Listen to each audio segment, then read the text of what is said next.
ଏବେ ଆମେ ପ୍ରଥମ ସେକ୍ସନରେ ଆମେ ଆଲୋଚନା କରିଥିଲେ ବାସ୍ତବରେ ଯୋଗଟା କ'ଣ, କେଉଁ କେଉଁ ସଂସ୍ଥାରେ କେମିତି ସବୁ ଯୋଗ ପ୍ରଚଳନ କରୁଛନ୍ତି ବା ଯୋଗ ନାଁରେ ବିଭ୍ରାଟ ସୃଷ୍ଟି କରୁଛନ୍ତି। ହଟ ଯୋଗ, ବ୍ୟାୟାମ, ଆକୁ ଯୋଗ ବୋଲି ସାଧାରଣତଃ ଲୋକେ ଦେଖନ୍ତୁ, ମୁଁ କେତେଜଣଙ୍କୁ ପଚାରିଛି ଯେ ଯୋଗ ଅର୍ଥ କ'ଣ ବୁଝୁଛନ୍ତି, ସିଏ କହୁଛନ୍ତି ଯୋଗ ଅର୍ଥ ଏକ୍ସରସାଇଜ। ସମସ୍ତେ ଏକ ସ୍ୱରରେ କହିବେ ଏକ୍ସରସାଇଜ ବା ବ୍ୟାୟାମ। ବ୍ୟାୟାମଟା ଯୋଗ।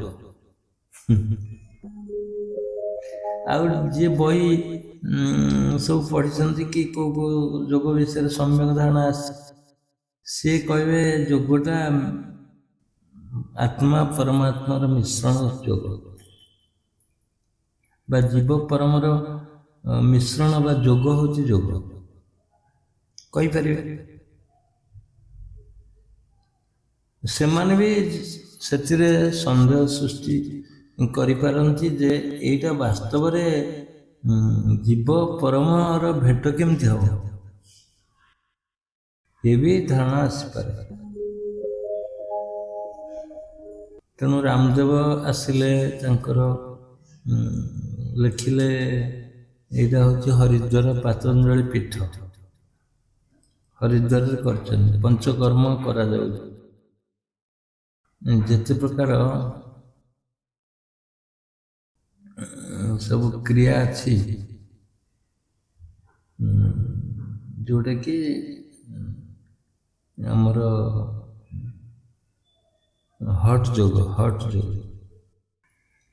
ସମସ୍ତ ହଟ୍ ଯୋଗକୁ ଆଡ୍ କରାହେଇଛି ତାଙ୍କ ସେକ୍ସନ। ଜଣେ 3 ଲକ୍ଷ ଖର୍ଚ୍ଚ କରି ଏବେ ଆସିଲେ,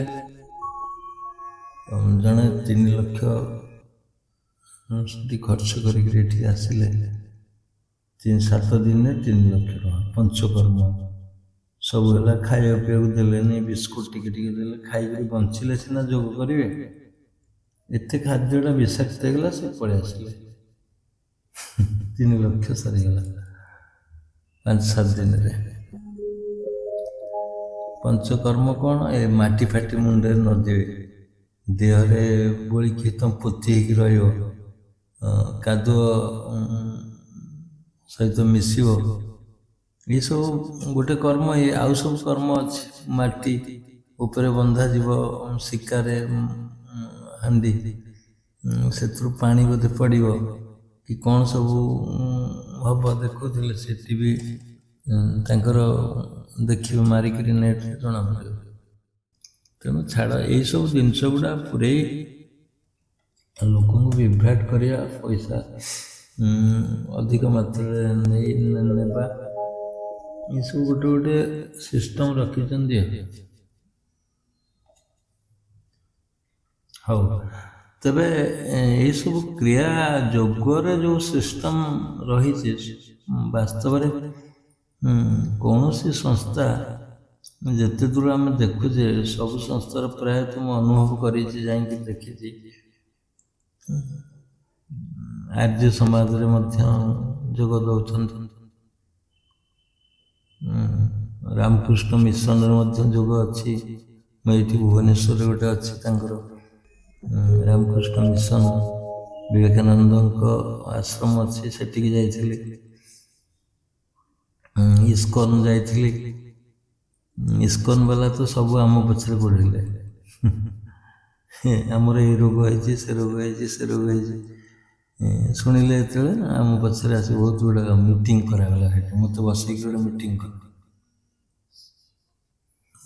ଡାକିକିରି ଗୋଟେ ମିଟିଂ ସେଠି ବସେଇଥିଲେ। ଇସ୍କନ ମୁଁ ଯାଇଥିଲି ଯେ ଆମର ଏଇ ରୋଗ ହେଉଛି, କାହାର ଅର୍ସ ଅଛି, କାହାର ଗ୍ୟାସ୍ ଅଛି, ଗ୍ୟାସ୍ ତ ବେଶୀ, କାହାର ଡାଇବେଟିସ୍ ଅଛି।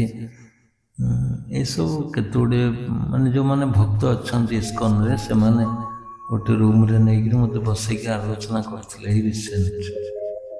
ଯାଇଥିଲି, ସେଠି ଓହ୍ଲେଇକିରି ଯାଏ, ବେଳେବେଳେ ଯାଏ, କିନ୍ତୁ କିଛି ବର୍ଷ ହେଲା ଯାଇନଥିଲି। ଏବେ ଯାଇଥିଲି, ଆଲୋଚନା କଲେ। କେତେ ଗୁଡ଼ିଏ ଫରେନର ମଧ୍ୟ ଥିଲେ, ତାଙ୍କ ସହିତ ଦେଖା ସାକ୍ଷାତ ହେଲା। ସେମାନେ ବି ଆଲୋଚନା କରୁଥିଲେ ଯୋଗ ଉପରେ, ମାନେ ହ୍ୱାଟ୍ ଇଜ୍ ଯୋଗ। ଯୋଗଟା ଯେଉଁ ପରିମାଣରେ ସେମାନେ ନେଇଛନ୍ତି, ସେମାନେ ତାର କିଛି ଅଂଶରେ ବି ପାଇନାହାନ୍ତି। ମୁଁ ଯାହା ଷ୍ଟଡି କଲି, ସେମାନେ ବୁଲୁଛନ୍ତି ସାରା ଇଣ୍ଡିଆ ସାରା ବୁଲିଛନ୍ତି ଯୋଗ, ଇଣ୍ଡିଆ ସାରା ବି ବୁଲୁଛନ୍ତି, କିନ୍ତୁ ପାଇନାହାନ୍ତି। ଯୋଗର ରହସ୍ୟ ଜାଣିବା ଲୋକ କିଏ ନା ଯିଏ ଯୋଗରେ ସମ୍ମିଳିତ ହବ, ଯିଏ ଯୋଗକୁ ଭଲ ଭାବରେ ଅନୁଭବ କରିବ, ସିଏ ଯୋଗୀ ହବ। ଯୋଗ ଯେ ବହି ପଢ଼ିଦେଲେ ଜଣେ ଯୋଗ ହେଇଯିବ ତା ନାହିଁ, ସୂତ୍ର ଘୋଷିଦେଲେ ଯୋଗ ହେଇଯିବ ତା ନାହିଁ। ଆମର ଜଣେ ଶିଷ୍ୟ ଅଛନ୍ତି, ସେ ଯୋଗରେ କୁହନ୍ତି ଯୋଗ ମାନେ ତ ଚିତ୍ତବୃତ୍ତି ନିରୋଧ, ସରିଗଲା ଯୋଗ। ଯୋଗ ମାନେ ଚିତ୍ତବୃତ୍ତି ନିରୋଧ, ଗୋଟିଏ ସେଣ୍ଟେନ୍ସରେ ଯୋଗକୁ ସାରିଦେବା। ଚିତ୍ତର ବୃତ୍ତିକି ନିରୋଧ କରିବା ଯୋଗ। ଏଥିରେ ତ ଏକ୍ସରସାଇଜ ଜମା ଦରକାର ନାହିଁ। ଦେଖନ୍ତୁ, ଚିତ୍ତର ବୃତ୍ତିକି ନିରୋଧ କଲେ ଯୋଗ ହେଇଯିବ, ଏଥିରେ ତ ଏକ୍ସରସାଇଜ କିଛି ଦରକାର ନାହିଁ। ବରଂ ମାନସିକ ସ୍ଥିତି ଠିକ୍ ରହିବା ଦରକାର, ସନ୍ତୁଳିତ ରହିବା ଦରକାର। ଆଉ ଜଣେ ଶାନ୍ତ, ପ୍ରତ୍ୟେକ କ୍ଷେତ୍ରରେ ଶାନ୍ତ ରହିଲେ, ଜ୍ଞାନ ଅବସ୍ଥାରେ ଥିଲେ ଯୋଗ ହେଇଯିବ ମୋ ମତରେ। ଜ୍ଞାନୀ ନହେଲେ ଯୋଗ ହବନି। ଜ୍ଞାନୀ ମାନେ ସବୁ କଥାକୁ ବିଶ୍ଳେଷଣ କରୁଥିବ, କୌଣସି କଥାରେ ରିଆକ୍ଟେଡ୍ ହଉନଥିବ, ତାକୁ ଶାନ୍ତଚିତ କହିବା, ରିଆକ୍ଟେଡ୍ ହବନି। ପଇସା ହଜିଗଲା, ଠିକ୍ ଅଛି, ଜ୍ଞାନ ଥିଲେ କ'ଣ ହବ ନା, ହଁ ହଜିଛି, ପଇସା ହଜିଯାଉ, ପଇସା ତ ପୁଣି ଆସିପାରିବ। ଆଉ ମୁଁ ଯଦି ବିଚଳିତ ହେବି, ମୋ ସାଧନ ନଷ୍ଟ ହେଇଯିବ। ଲକ୍ଷେ ଟଙ୍କା ହଜିଗଲା, କିଏ ନେଇଗଲା, କି ଟ୍ରେନରେ ଆସୁଛ ରହିଗଲା, ବ୍ୟାଗରେ ଥିଲା, କ'ଣ ଗୋଟେ ଘଟଣା ଘଟିଗଲା, ତୁମେ ବିଚଳିତ ହେଲେ କିଛି ହବନି।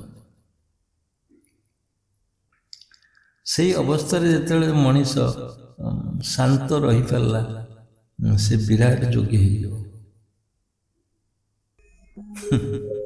ଆଉ ଜଣକ ରୁମାଲ ହଜିଛି, ସେ 4 ଦିନ ଖାଅ, ସେ କି ଯୋଗ କରିବ କୁହନ୍ତୁ? ଜଣଙ୍କର ଲକ୍ଷେ ଟଙ୍କା ହଜିଗଲା ବା କିଏ ନେଇଗଲା କି କ'ଣ ହେଇଗଲା, ଲସ୍ ଆଇଟମ୍, ସିଏ ଯଦି ଶାନ୍ତ ରହିପାରିଲା, ତାହେଲେ ଯୋଗ ସେଇ ବ୍ୟକ୍ତି କରିପାରିବ। ଜ୍ଞାନରେ ଅନୁଭବ କରିକି ରହିବ। ଅଜ୍ଞାନ ହେଲେ ତ କାନ୍ଦିବ, ମୁଣ୍ଡ ବାଡ଼େଇବ।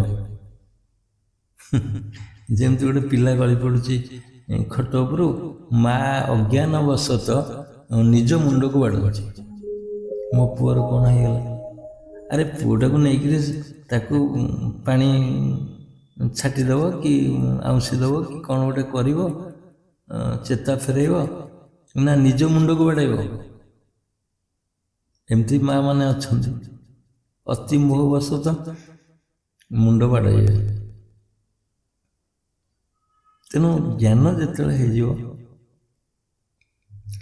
ପୂର୍ଣ୍ଣ ଜ୍ଞାନ, ସେ ବିଚଳିତ ହବନି। ପୁଅ ପଡ଼ିଗଲେ ବି ସେ ଦେଖୁଥିବ, ସ୍ଥିତ ପ୍ରଜ୍ଞ ତାକୁ କୁହାଯାଏ। ଗୋଟେ ସ୍ଥିତ ପ୍ରଜ୍ଞ ପାଖରେ ପିଲା ତ ପଡ଼ିବନି। ଏକରେ ଯଦି ପ୍ରିଲିମିନାରୀ ଅବସ୍ଥାରେ ସବୁ ଘଟଣା ଘଟେ, ଘରେ ନିଆଁ ଲାଗିଯାଏ କି ଗାଈ ମରିଯାଏ, କ'ଣ ହୁଏ, ସେ ବିଚଳିତ ହବନି। ଗାଈ ମରିଯାଉ, ଗାଈ ମରିବନି କେବେ। ଯଦି ଜଣେ ସାଧକ ଘରେ ଗାଈ ମରିବନି କେବେ। ତେଣୁ ବିଚଳିତ ହବା ତ ପରର ଘଟଣା। ମଲେ ସିନା ବିଚଳିତ ହବ, ମରିବ ତ ନାହିଁ। ମୁଁ ସାଧନ କରୁଛି, ଥରେ ସକାଳ ହେଇ ଆସିଲାଣି,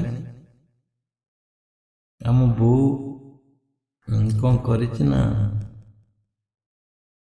ଆମ ଗୋଟେ ବାଛୁରୀ ଥିଲା, ଗାଈଟି ଥିଲା, ଗୋଟିଏ ଗାଈ ଗୋଟିଏ ବାଛୁରୀ, କ୍ଷୀର ଖାଇବା ପାଇଁ ରଖାଯାଏ, ବୋଉ ତାର କରେ।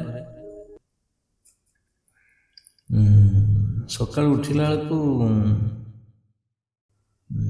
ଜଣେ ଆସିକିରି କହୁଛି, ଏ ବାଛୁରୀଟା ମରିଯିବ।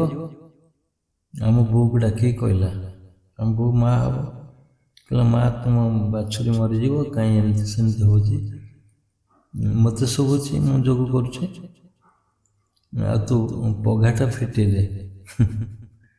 ପଘା ଫିଟେଇ, ପଘାରେ ମରିଲେ ଦୋଷ ଲାଗିବ, ତେଣୁ ପଘାଟା ଫିଟେଇ ଦେ। ବୋଉ ଯାଇ ପଘା ଫିଟେଇ ଦେଲା।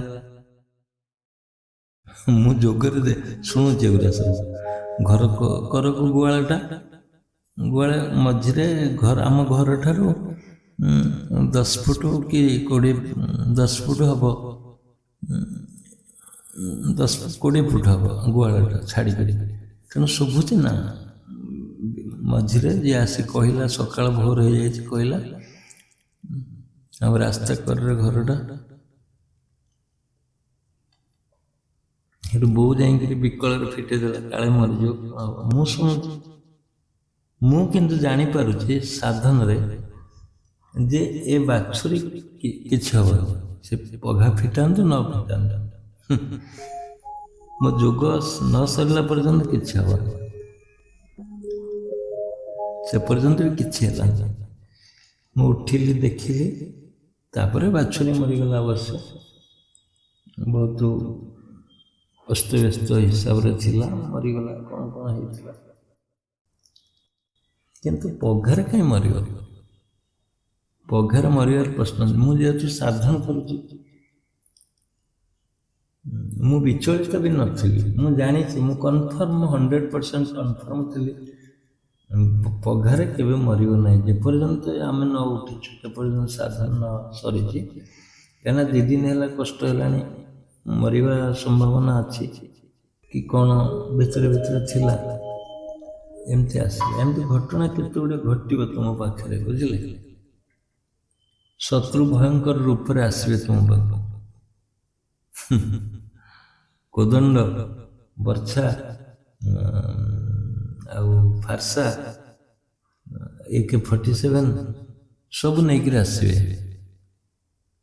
ତୁମେ ବିଚଳିତ ହବ କି? ଶତ୍ରୁ ଆସିବେ। ତେଣୁ ସାଧନ କରୁଥିବା ଲୋକ କେବେ ବିଚଳିତ ହବନି, ଶାନ୍ତ ଚିତ୍ତ ଦେଖିବ। କାରଣ ସେ ଜାଣି ନେଇଛି ଯେ ମୁଁ ଯୋଗ କରୁଛି, ମୁଁ ଆତ୍ମାର ପାଖ ଲୋକ, ମୁଁ ସବୁଦିନ ସାଧନ କରୁଛି। ଇଏ ଯେତେ ଲୋକ ଆସନ୍ତୁ, ମୋର କିଛି କରିପାରିବେନି। ଏ ଜ୍ଞାନ ହୁଏ, ଏ ଜ୍ଞାନ ଆଗରୁ ଥାଏ ଯୋଗୀ ପାଖରେ। ତେଣୁ ସେ କାହିଁ ବିଚଳିତ ହବ? ସେ ସନ୍ତୁଳିତ ଅବସ୍ଥାରେ ରହିବ, ସନ୍ତର୍ପଣରେ ଥିବ, କିଛି ହବନି। ସେ ଜାଣିଛି କିଛି ହବନି। ଏସବୁ ଆସୁଛି ତୁମକୁ ସଚେତନ କରିବା ପାଇଁ, ହୁଏତ ଓଲଟା ଭାବି ନେଇଯିବ। ଶତ୍ରୁ ଆସିଲେ ତୁମେ ଆହୁରି ସଜାଗ ହବ ସାଧନ କ୍ଷେତ୍ରରେ। ମନେକର ରେଗୁଲାର ନଥିଲା, ରେଗୁଲାର କରିବ ସାଧନ, ଠିକ୍ ସମୟରେ କରିପାରୁନଥିବ, ଠିକ୍ ସମୟରେ କରିବା ପାଇଁ ହୁଏତ ସେମାନଙ୍କର ଆଗମନଟା ତୁମକୁ ସଜାଗ କରେଇଦେବ। ଶତ୍ରୁମାନଙ୍କର ଆଗମନ ତୁମକୁ ତ୍ୱରାନ୍ୱିତ କରିବ, ଆହୁରି ଏଗ୍ରେସିଭ୍, ଯୋଗରେ ବହୁତ ଉଚ୍ଚ ସ୍ତରକୁ ନେଇଯିବା ପାଇଁ ଗୋଟେ ପ୍ରବନ୍ଧ ସୃଷ୍ଟି କରିଦେବ, ଯଦି ଜ୍ଞାନ ଅଛି ତୁମ ଭିତରେ। ନହେଲେ ମିରମାଣ ହବ। ସିଏ ତୁମକୁ କ'ଣ କହିବ, ତୁମେ ତାକୁ କ'ଣ କହିବ, ବଚସା ସୃଷ୍ଟି ହବ। ସେଦିନ ସାଧନ କରିପାରିବନି। ତେଣୁ ଧୀର ସ୍ଥିରରେ ସେ ଶତ୍ରୁକୁ ତୁମେ ଦମନ କରିପାରିବ। ଉଠାଉ ଗାଣ୍ଡିବ, ଏକାଥରେ ତ ବନ୍ଦ ହେଇଯିବ ତାଙ୍କର ତୋପ କମାଣ। କାରଣ ତୁମ ସହିତ, ତୁମ ରଥରେ ତ କୃଷ୍ଣ ଅଛନ୍ତି ନା, ଆତ୍ମଦେବ ଅଛନ୍ତି ବା, ତୁମେ ଜାଣିଛ। ସାରା ବିଶ୍ୱର ମାଲିକ ଯିଏ ତୁମ ପାଖରେ ଅଛି, ତାଙ୍କ ପାଖରେ ନାହାନ୍ତି। କାରଣ ସେ ନାରାୟଣୀ ସେନା ସେମାନେ ନେଇଯାଇଛନ୍ତି ମାଗିକିରି। ସୈନ୍ୟ ଅଛନ୍ତି, ସମର୍ଥକ ଅଛନ୍ତି, କୌରବ ପଟ ଅଛନ୍ତି, ଯେତିକ ମିଛୁଆ ଲାଞ୍ଚୁଆ ଆଉ ଚୋରି ଡକାୟତ କରୁଥିବା ଲୋକ, ସେ ଗୋଟେ ଗ୍ରୁପ ହେଇଯିବେ ତୁମକୁ ପରାସ୍ତ କରିବା ପାଇଁ। ତୁମ ହକ୍, ନ୍ୟାଯ୍ୟ ଅଧିକାରଟା ତୁମେ ସାବ୍ୟସ୍ତ କରିବା ପାଇଁ ଯେତେବେଳେ ଚାହିଁବ, ସେମାନେ ବିରୋଧ କରିବେ। କୌରବ ପଟ, ତୁମେ ପାଣ୍ଡବ ପଟ।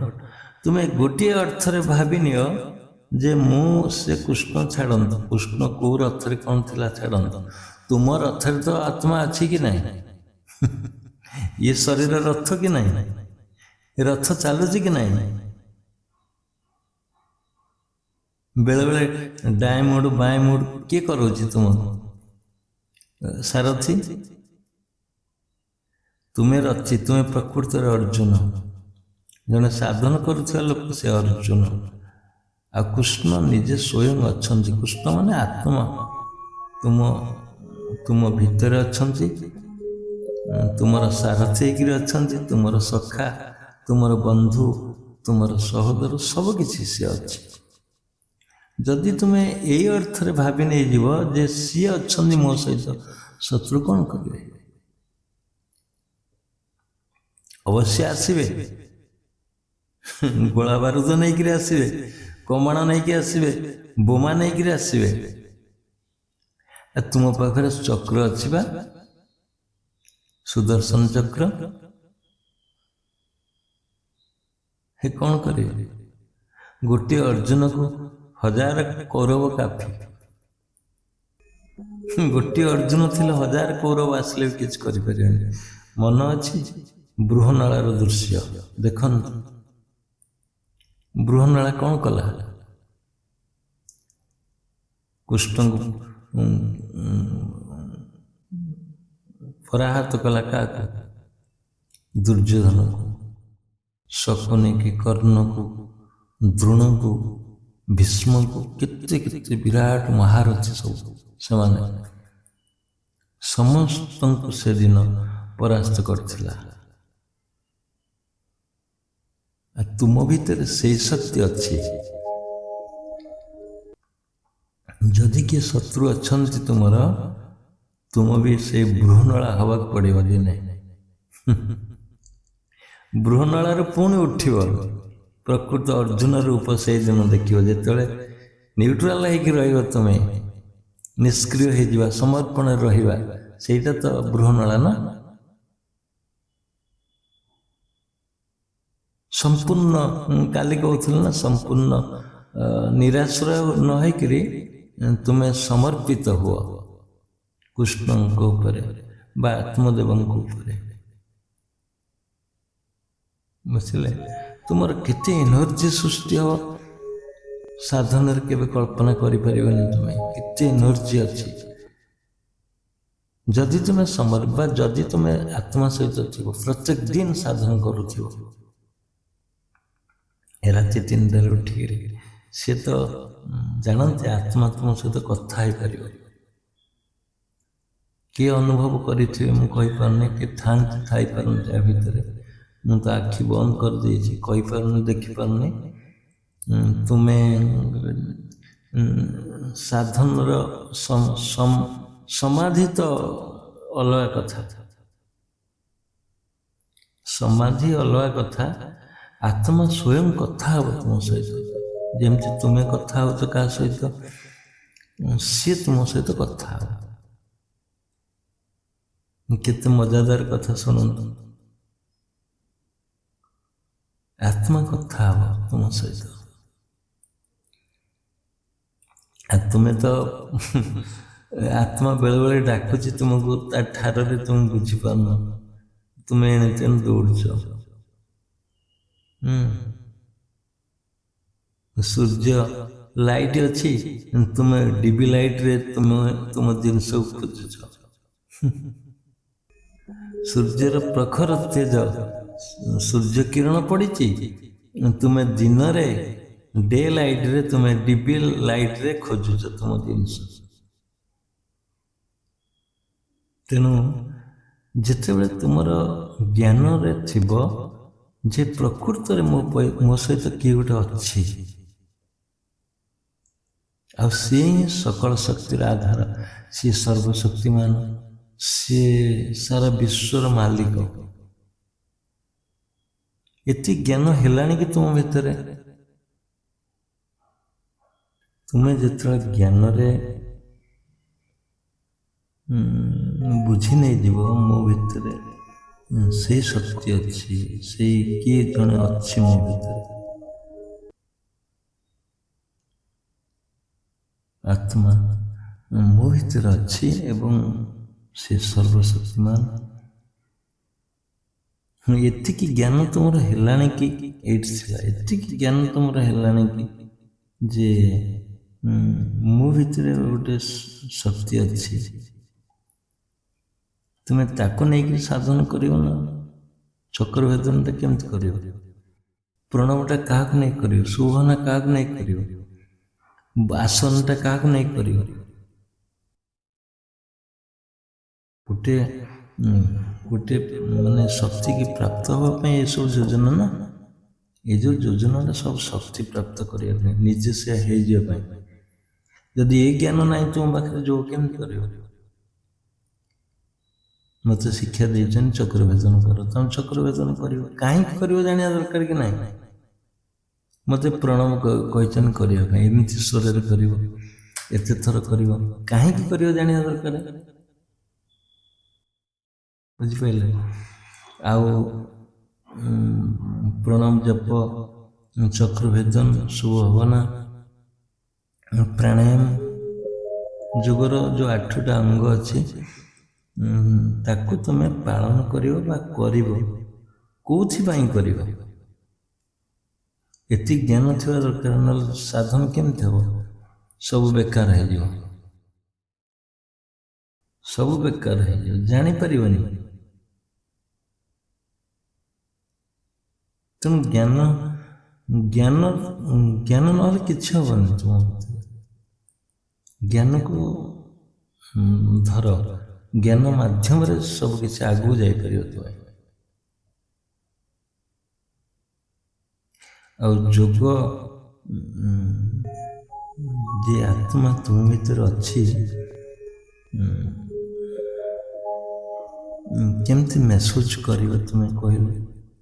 କେମିତି ଅନୁଭବ କରିବ? ଅନୁଭବର ତରିକା ହେଉଛି, ଧରାଯାଉ ତୁମେ ଅତି ଗଧ ଷ୍ଟୁଡେଣ୍ଟ, ତୁମର ଯୋଗ ପ୍ରତି କିଛି ଜ୍ଞାନ ନାହିଁ। ମନେ କରନ୍ତୁ କିଛି ଜ୍ଞାନ ନାହିଁ, କିଛି ଜାଣିନି। এই কথাକୁ ଶୁଣନ୍ତୁ ମନ ଦେଇକରି। ଅନୁମାନ କରନ୍ତୁ ଗୋଟେ ଆତ୍ମା ଅଛି ମୋ ଭିତରେ, ଅନୁମାନ କରନ୍ତୁ ଖାଲି, ଜଷ୍ଟ। ଆଉ ତୁମର ମନଟା ସେଇ ଯାହାକୁ ଚିତ୍ର ଆଙ୍କୁଛ ଯେ ଏଇ ଟାଇପ୍ର ଆତ୍ମା ହେଇଥିବ, ତୁମେ ସେଇଠି ମନ ଦିଅ। ମନେ କରନ୍ତୁ ଶୂନ୍ୟ ରୂପ ହେଇଥିବ, ଶୂନ୍ୟ ସହିତ ମିଶିଯାଅ। ତୁମ ଜ୍ଞାନରେ ବା ତୁମ କଳ୍ପନାରେ ବା ତୁମର ଜ୍ଞାନରେ, ତୁମ ନଲେଜ ଯେତିକି ଅଛି ସେତିକିରେ ଗୋଟେ ଚିତ୍ର ଆଙ୍କନ୍ତୁ ମନ ଭିତରେ, କଳ୍ପନାର ଚିତ୍ର, ଯେ ଆତ୍ମା ଏମିତି ହେଇପାରେ। କିଏ କହୁଛନ୍ତି ରଥସ୍ଥଂ ବାମନ ଦୃଷ୍ଟ୍ୱା, ରଥ ଭିତରେ ବାମନ ହେଇକିରି ଅଛି, ମାନେ ଅତି ସୂକ୍ଷ୍ମ, ଅତି ସୂକ୍ଷ୍ମ। ତୁମେ ଲାଇଟ୍ ଆକାରରେ ନେଇପାର, ଶୂନ୍ୟ ରୂପରେ ନେଇପାର, ବିରାଟ ଶକ୍ତିର ଉତ୍ସ ରୂପରେ ନେଇପାର ଆତ୍ମାକୁ।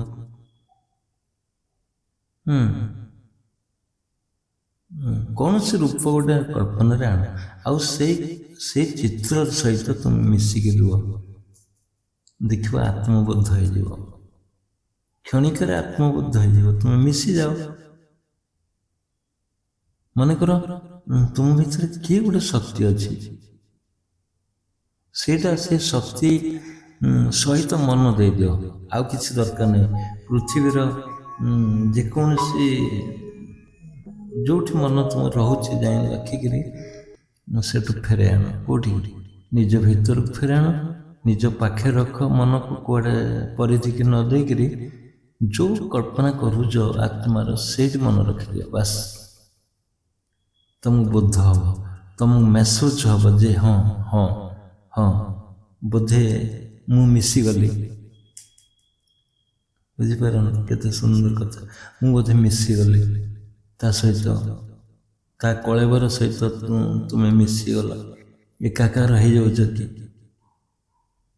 କିଛି ସମୟ ରହିଯାଉ ଏମିତି, କିଛି ସମୟ ରହିଗଲା ପରେ ଦେଖିବ ତୁମ ଗୋଟେ ଜ୍ଞାନ ଆସିବ।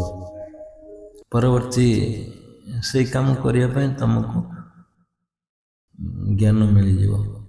ଏମିତି ମେସେଜ ହେଉଛି, ଏମିତି ଜଣାପଡ଼ୁଛି ମୁଁ ସେଇଟା କି ଆସିଯିବ ତ ସେ ଜ୍ଞାନ କିଛି ନା, ତାପରେ ମିଶିଲ। ଆଉ ଗୋଟେ ଅନ୍ତରଙ୍ଗ ବୋଧ ସୃଷ୍ଟି କର ଆତ୍ମା ସହିତ, ଗୋଟେ ସମଝୋତା ଆଣ, ମାନେ କ'ଣ କୁହନ୍ତି ସେଇଟାକୁ, ମାନେ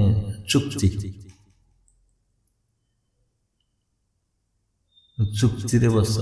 ଆତ୍ମାକୁ କହିଦିଅ ଯେ ମୋର ପ୍ରକୃତିରେ କେହି ନାହାନ୍ତି ରେ, କେହି ନାହାନ୍ତି, ତୁ ସାଥୀ, ତୁ ମୋର ଇହ କାଳ ପରକାଳର ଦେବତା, ତୁ ମୋ ସହିତ ତ ମୁଁ ଯେତିକି ଜାଣିଲିଣି ଶୁଣିଲିଣି, ମୋ ସହିତ କେହି ଯିବେନି ତୋ ବ୍ୟତୀତ। ଆଉ ମୁଁ ଶୁଣିବାକୁ ପାଉଛି ତୁ ଅଜର ଅମର, ତୋତେ କେହି ପୋଡ଼ି ପାରିବେନି, ତୋତେ କେହି ଉଡ଼େଇ ପାରିବେନି, ତୋତେ କେହି ହାଣି ପାରିବେନି, ମାରିପାରିବେନି, କୌଣସି ଶକ୍ତି ନାହିଁ ତୋତେ ଖଣ୍ଡନ କରିଦେବ। ଆଉ ତୋ ସହିତ ମୁଁ ଯିବି, ତୋ ସହିତ ମୁଁ ଯିବି। ଆତ୍ମାକୁ କହିଦିଅ, ବାରମ୍ବାର କହିଦିଅ, ତୋ ସହିତ ମୁଁ ଯିବି। ଇଏ ଚୁକ୍ତି ହେଇଯିବ, କାହିଁକିନା ଆତ୍ମା ପରୋକ୍ଷରେ ତୁମକୁ ଅନୁଭବ କରୁଛି ତୁମେ କୁଆଡ଼କୁ ଯାଉଛ, ବୁଝିଲ? ତୁମେ ଡାଇରେକ୍ଟ ଯେତେବେଳେ କଣ୍ଟାକ୍ଟ କରିବ ଆତ୍ମା ସହିତ ଯେ ମୁଁ ତୋରି କେବଳ, ସିଏ ତ ହାତ ବଢ଼େଇଛି ନା ତମକୁ ନେବା ପାଇଁ, କେବେଠୁ ବଢ଼େଇଛି। ତେଣୁ ତୁମେ ଯଦି କହିଦେବ ପ୍ରାଣରେ ମନରେ ଆନ୍ତରିକ ସହିତ କହିଦେବ ଯେ ହଁ ମୁଁ ତୋ ସହିତ ଅଛି, ମରିଗଲା ପରେ ବି ତୋ ସହିତ ମୁଁ ଯିବି, ତୋ ବ୍ୟତୀତ କେହି ଯିବେନି ମୋ ସହିତ। କାହିଁକିନା ତୁମେ କହୁଛ ନା ମୋ ସ୍ତ୍ରୀ କାନ୍ଦିବ, ତୁମେ କହୁଛ ମୋ ପୁଅ ଦଶକ୍ରିୟା କରିବ, ତୁମେ କହୁଛ ମୋ ବାପା କାନ୍ଦିବ, ମା କାନ୍ଦିବ ମୁଁ ମରିଗଲେ। ଏମାନେ ମୋର ଅନ୍ତରଙ୍ଗ ଅଛନ୍ତି ନା, ସେ ଅନ୍ତରଙ୍କୁ ଡିଟାଚମେଣ୍ଟ କର ମନ ଭିତରେ। ଆତ୍ମା ଜାଣିପାରିବ ତୁମେ କେତେ ଡିଟାଚମେଣ୍ଟ ହଉଛ, ତାହେଲେ ସେ କୋଳେଇ ନେବ। ଏମାନେ ସବୁ କାକ ବସା, ବଡ଼ ବଡ଼ ଟାଇଗର ଅଛନ୍ତି ତମ ଘର ଭିତରେ, ଭାଲୁ ଅଛନ୍ତି, ବାଘ ଅଛନ୍ତି, ହାତୀ ଅଛନ୍ତି, ବିଲୁଆ ଅଛନ୍ତି, କୋକିଶିଆଳି ଅଛନ୍ତି। ତମକୁ ବେଳେବେଳେ କାକ ଅଛି, ଖୁମ୍ପି ଦେବେ, ବେଳେବେଳେ ତମକୁ ଖୁମ୍ପିକି ରକ୍ତାକ୍ତ କରିଦେବେ। ଯେତେବେଳେ ରକ୍ତାକ୍ତ ହବ ସେତେବେଳେ ଖୋଜିବ ପ୍ରକୃତରେ ମୁଁ କେଉଁଠି, ମୋ ମା କିଏ, ମୋ ପରିବାର କିଏ, ମୋ ପ୍ରକୃତ ସାଥୀ କିଏ। ଏମାନେ ବାସ୍ତବରେ ଦେଖନ୍ତୁ, ଗଣି ଗଣି କରି ଦେଖନ୍ତୁ, ଏମାନେ କେହି ନୁହନ୍ତି ତୁମର, କେହି ବି ନୁହନ୍ତି। ମୁଁ ବହୁତ ଗୁପ୍ତ କଥା କହୁଛି, ଏମାନଙ୍କୁ ପରୀକ୍ଷା କରି ଦେଖ। ମୁଁ କହୁନି ସ୍ନେହ ଶ୍ରଦ୍ଧା ନ ରହୁ ମାଆଙ୍କ ପାଖରେ, ମୁଁ ତ ମାଆଙ୍କୁ ଭୁଲି ପାରୁନି ଏପର୍ଯ୍ୟନ୍ତ। ମା ମରିଗଲାଣି, ମା ବି ଭୁଲି ପାରୁନାହାନ୍ତି ମୋତେ, ଏବେ ବି ଅଛନ୍ତି ମୋ ପାଖରେ, ଅଛନ୍ତି ଆମ ଘରେ ଅଛନ୍ତି, କେଉଁଠି ଜନ୍ମ ନେଇନାହାନ୍ତି, କେତେ ସ୍ନେହ ଶ୍ରଦ୍ଧାରେ ରଖିଥିଲେ, ତା ସତ୍ତ୍ୱେ ବି ମୁଁ ତୁମକୁ ଏ କଥା କହୁଛି। ତୁମର ଭାବଟା ଯେତେବେଳେ ଦେଖିବ ଆତ୍ମା ଏ ପ୍ରକୃତରେ ଡିଟାଚମେଣ୍ଟ ଅଛି, ତୁମକୁ ସେ ସ୍ୱାଗତ କରିବ, ସେ ପର୍ଯ୍ୟନ୍ତ ନହେଲେ କରିବନି। ସେଇଥିପାଇଁ ମୁଁ କହୁଛି ଏକାନ୍ତରେ ବସ, କେଉଁଠି ଯାଇକିରି ଗଛ ମୂଳେ ବସ, ନିଭୃତ କୋଠରୀ ଭିତରେ ବସ, ପାହାଡ଼ର ଶିଳାଖଣ୍ଡ ଉପରେ ବସ, ନଈର ପାଦ ଦେଶରେ ବୁଲ, ଏକାନ୍ତ ହେଇଯାଉ। କେତେବେଳେ ଏକାନ୍ତ ହେଇକିରି ବୁଲି ବୁଲି ବୁଲି ବୁଲି ଏକଥା କୁହ ଆତ୍ମାକୁ। ବୁଦ୍ଧଦେବ ସେଇଥିପାଇଁ 12 ବର୍ଷ ବିତିଗଲା ନା, ସେ ଅସୁସ୍ଥ ମୂଳେ ବସିକିରି ଏଇ କଥା ହୁଏତ କହୁଥିବେ ଆତ୍ମାକୁ। ଘର ଛାଡ଼ିଦେଲେ, ତୁମେ ତ ସାଧାରଣ ପରିବାରରେ ଅଛ ନା, ବୁଦ୍ଧଦେବ ଅସାଧାରଣ ପରିବାରରେ ଥିଲେ, ରାଜସିଂହାସନ ଥିଲା, ଗୋପା ସ୍ତ୍ରୀ ଥିଲା, ପୁଅ ଥିଲା, ବାପା ଥିଲା, କେତେ ବିରାଟ ରାଜା ଥିଲେ ତାଙ୍କ ବାପା ସୁଧୋଧନ। ଏ ଚାହିଁଥିଲେ ଗୋଟେ ଚକ୍ରବର୍ତ୍ତୀ ରାଜା ହେଇପାରିଥାନ୍ତେ ବୁଦ୍ଧଦେବ, କିନ୍ତୁ ଫେରି ଆସିଲେ, ଏଇ ଭାବରେ ଫେରି ଆସିଛନ୍ତି, ଆତ୍ମାର ଭାବରେ। ଆତ୍ମା ସହିତ କଥା ହେଇକିରି ଆସିଛନ୍ତି, ଚୁକ୍ତି ହେଇକିରି ଆସିଛନ୍ତି। ମହାବୀର ସେମିତି, ମହାବୀର ବି ରାଜ ପରିବାରର ଥିଲେ, ନଗ୍ନ, ପୁରା ନଗ୍ନ, ବସ୍ତ୍ର ବି ରଖିଲେନି, ପଳେଇ ଆସିଲେ।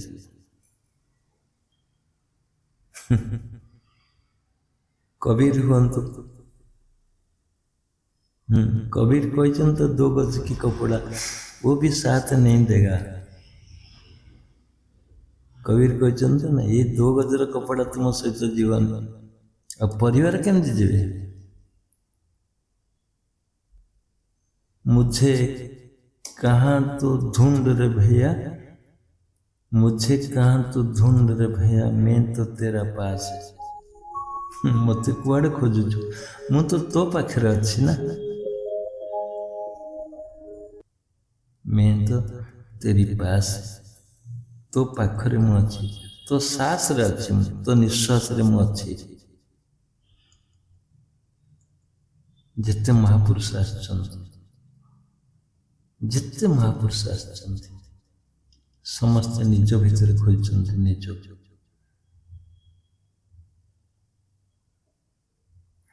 मु गप कहूनी,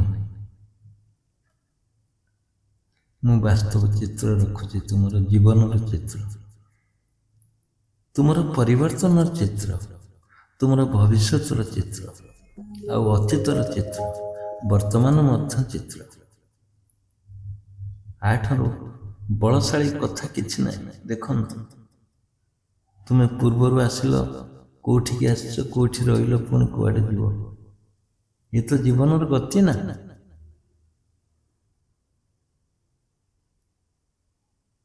एते श्लोक लिखाला गीतार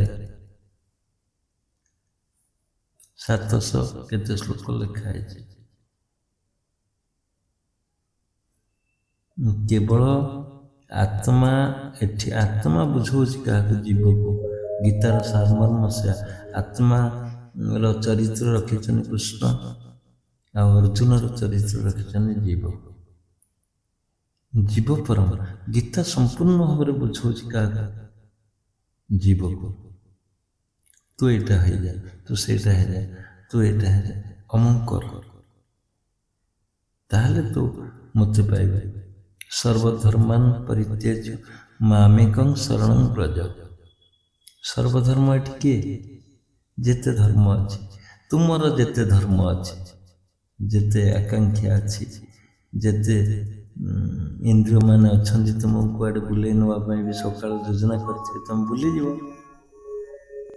इंद्रिय मान तो अच्छा ना तुम सांग हो, आत्मा आउट हो जाए, आत्मा अलग है तुमको देखु प्रकृत। तेणु सी कह सर्वधर्मान परित्यज्य, सब धर्म को ये छाड़। सब धर्म माने इंद्रिय मानक जो धर्म अच्छी ताको छाड़। आत्मा कौच सर्वधर्मान परित्यज्य मामेकं शरणं व्रज। तू मोर शरण रे आ।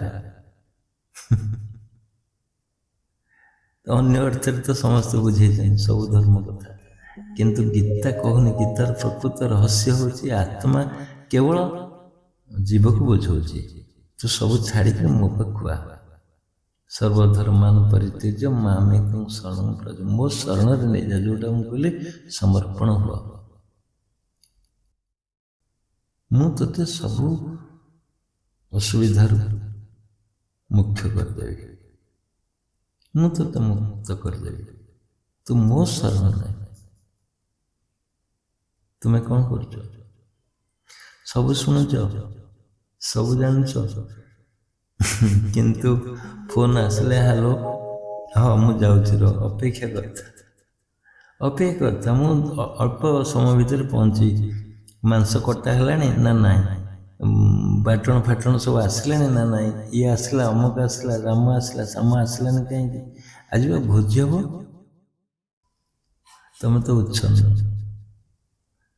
केते दिन भोजी कर का इलाकार अच्छ तुम ना स्वर्ग तुमर ना मर्त्य तुमर ना बायु तुमर ना पानी तुमर सब तो तार ना आधार। तुम सुनुटा कह कौन ये सब मोर ये इलाकाटा मोर ये राज्य मोर। तुमको जी परिमाण जमी देती भगवान तो कर आत्मदेव देते तुम से संतुष्ट रुह। ସେତିକିରେ ସନ୍ତୁଷ୍ଟ ରୁହ। ଯେତେ ସନ୍ତୁଷ୍ଟ ରହିବ ସେତେ ତୁମର ଅପାର ଅନନ୍ତ ଶକ୍ତି ସୃଷ୍ଟି ହେବ। ଆଉ ତୁମର ଅସନ୍ତୋଷର କାରଣ ଆଜି এই ମରିଚିକା, ଏ ପୃଥିବୀର ଦୃଶ୍ୟ। ପୃଥିବୀରେ ଯେତେ ଶକ୍ତି ଅଛି ତୁମ ଭିତରେ ତାଠୁ ଅଧିକ ଶକ୍ତି ଅଛି, କାରଣ ଚେତନ ଜଳକୁ ସୃଷ୍ଟି କରିଛି ନା।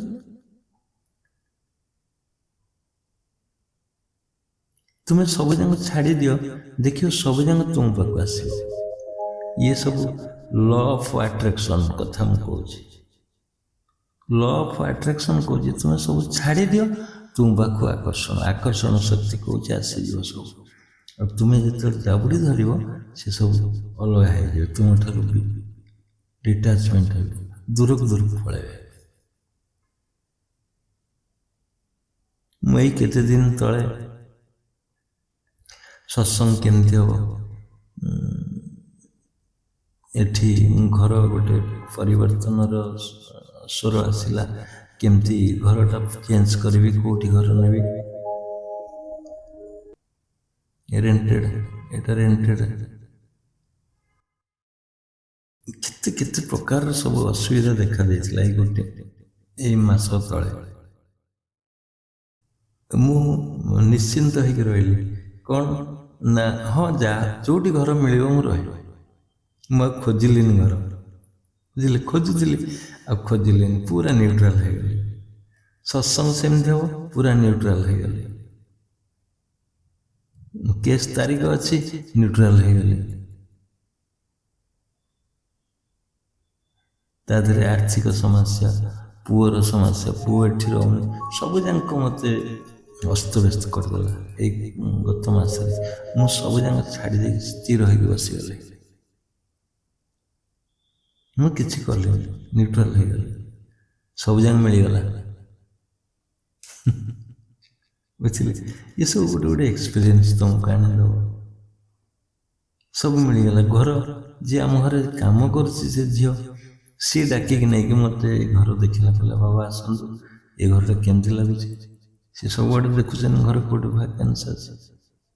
ମୁଁ ସେଠୁ ଏଠିକି ଆସିଲି। ଏଠିକି ଆସିଲା ପରେ ଇଏ ଜଣେ ଡକ୍ଟରଙ୍କ ଘର, ଇଏ ତାଙ୍କ ବାପା ଜଣେ ଆଧ୍ୟାତ୍ମିକ ଲୋକ।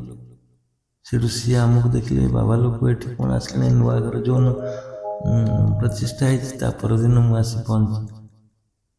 ସେଠୁ ମାନେ ପାଦ ଧୂଳି ନେଇକିରି ଆମକୁ ଏଠି ସ୍ଥାନ ଦେଲେ। ଦେଖନ୍ତୁ କେତେ ବିଚିତ୍ର ଜିନିଷ ଲୁଚି ରହିଛି। ହୁଏତ ଆମେ ଭାବୁଛୁ ଆମ ପାଇଁ ଯୋଉ ଘର ଥିଲା ସେ ପର୍ଯ୍ୟନ୍ତ ତିଆରି ହେଇନଥିଲା। ମୁଁ ଜାଣିଛି ମୁଁ ବିଚଳିତ ଲୋକ ନୁହେଁ।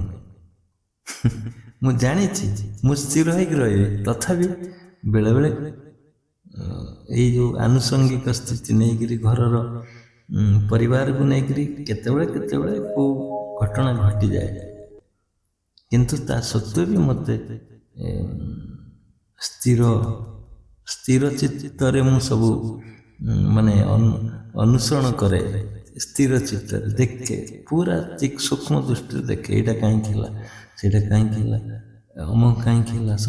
ମୁଁ ଗାଈ ଖୋଜୁଥିଲି, ମନେ ଅଛି କହିଥିଲି ଥରେ, 15 ଦିନ ଗଲି, ମାନେ ଯୋଗ ସାରି ଦେଇକିରି ନଈ ପାରି ହେଇକି ଯିବି, ନଈରେ ପଶିକି ଯିବି। ଦେଖନ୍ତୁ କେତେ ବିଲକ୍ଷଣ ଘଟଣା।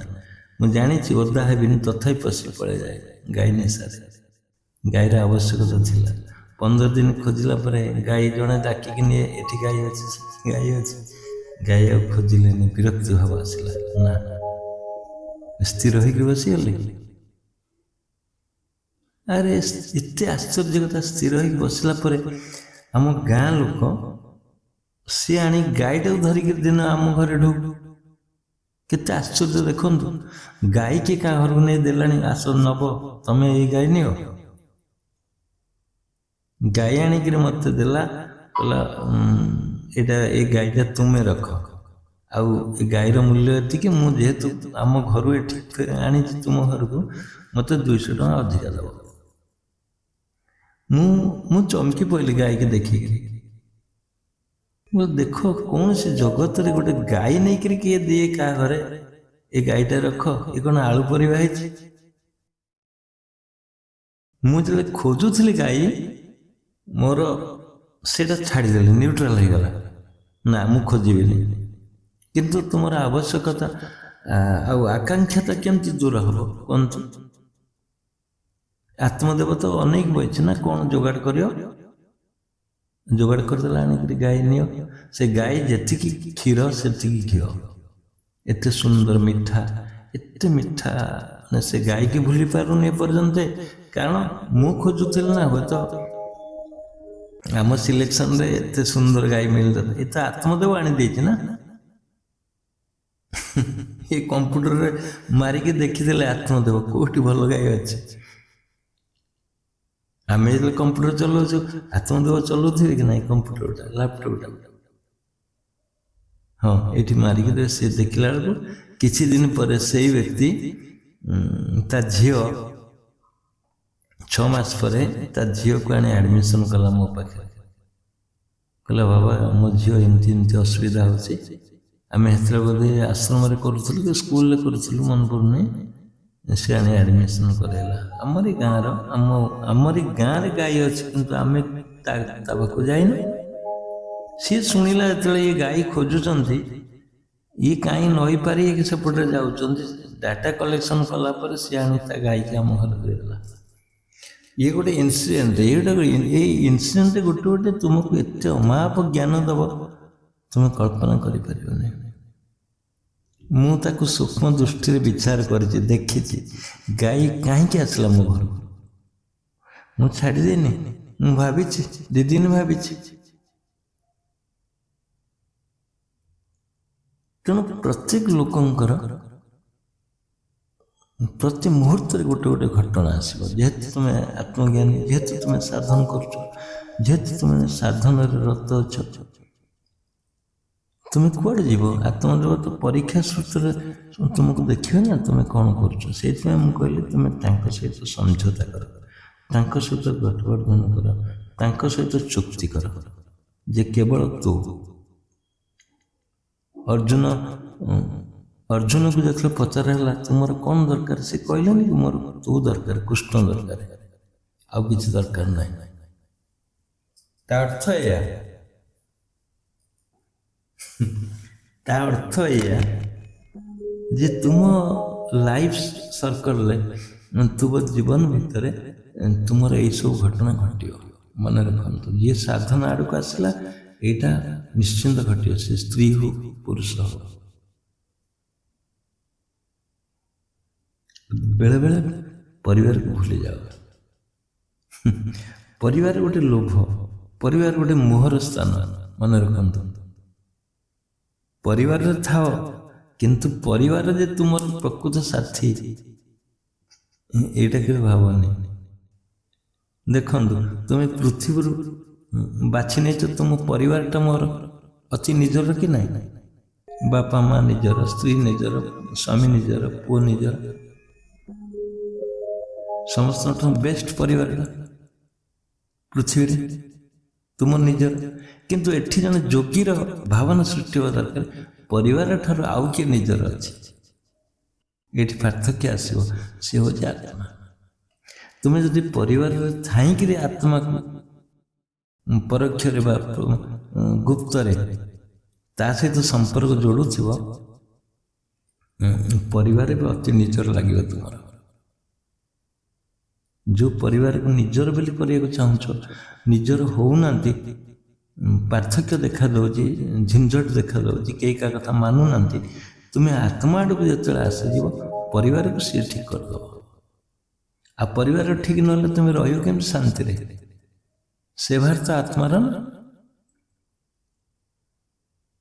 ତୁମକୁ ଗାଈ ଦେବ, ସୁନା ଦେବ, ବ୍ୟାଙ୍କ ଫ୍ୟାସିଲିଟି ଦେବ, ଚାଷ କରିକିରି ତୁମକୁ ଧାନ ଦେବ, ଶସ୍ୟ ଦେବ। ଆଉ ଗୋଟେ ବଡ଼ ଆଶ୍ଚର୍ଯ୍ୟ କଥା ମନେ ପଡ଼ୁଛି, ଏବେ ଆମେ ଯେଉଁ ସତ୍ସଙ୍ଗ କରୁଥିଲୁ ଯେଉଁ 10 ବର୍ଷ, ସେଠି ମୋର କ'ଣ ଅଭାବ ନଥିଲା, କିନ୍ତୁ ପ୍ରତ୍ୟେକ ଲୋକଙ୍କର ଅଭାବ ନଥିଲା। ପ୍ରତ୍ୟେକ ଶସ୍ୟ ଶ୍ୟାମଳା, ସମସ୍ତେ କହୁଛନ୍ତି ନା ଫ୍ଲଡ୍ ହେଉଥିଲା, ନା ଡ୍ରଟ୍ ହେଉଥିଲା, ନା ସାଇକ୍ଲୋନ୍ ହେଉଥିଲା, କ'ଣ ହେଉଥିଲା, କିଛି ହେଉନଥିଲା। ସମସ୍ତେ ତାଙ୍କର ମାନେ ଚାଷ ଜମିରୁ ଠିକ୍ ଫସଲ ପାଉଥିଲେ। ଇଏ ହେଉଛି ସତ୍ସଙ୍ଗର ପ୍ରଭାବ। ଆଉ ତୁମ ଘରେ ଯଦି ସବୁଦିନ ପ୍ରଣାମ ଜପ ହେଉଥିବ, ପ୍ରତ୍ୟେକ ଲୋକ ପ୍ରଣାମ କରୁଥିବେ ପରିବାରରେ, ବା ତୁମେ ସ୍ୱୟଂ କରୁଥିବ, ପ୍ରତ୍ୟେକ ଛାଡ଼, ନିଜ ଗୋଡ଼ରେ ଛିଡ଼ା ହୁଅ, ତାପରେ ପରିବାର ଆସିବେ। ତୁମେ ପ୍ରତ୍ୟେକ ଦିନ ସାଧନ କରୁଥିବ ପରିବାରରେ, କୌଣସି ଦିନ ଡିସକଣ୍ଟିନ୍ୟୁ ହବନି। ଏଇଟା ଆତ୍ମା ଜାଣିବ କି ନାହିଁ, ଆତ୍ମା ନୋଟ୍ କରୁଛି କି ନାହିଁ ତୁମ ଭିତରେ। ସେ ତୁମକୁ ଫଳ ଦେବନି। ଆଉ ଏମିତି ଫଳ ଦେବ ତୁମକୁ ଯୋଉଟା ତୁମେ କଳ୍ପନା କରିନଥିବ। ଯଦି ପ୍ରତ୍ୟେକ ଦିନ ସାଧନ କରୁଥିବ, ଗୋଟେ ପିମ୍ପୁଡ଼ି ଚିନି ନେଇପାରିବନି ତୁମ ଘର, ମନେ ରଖ।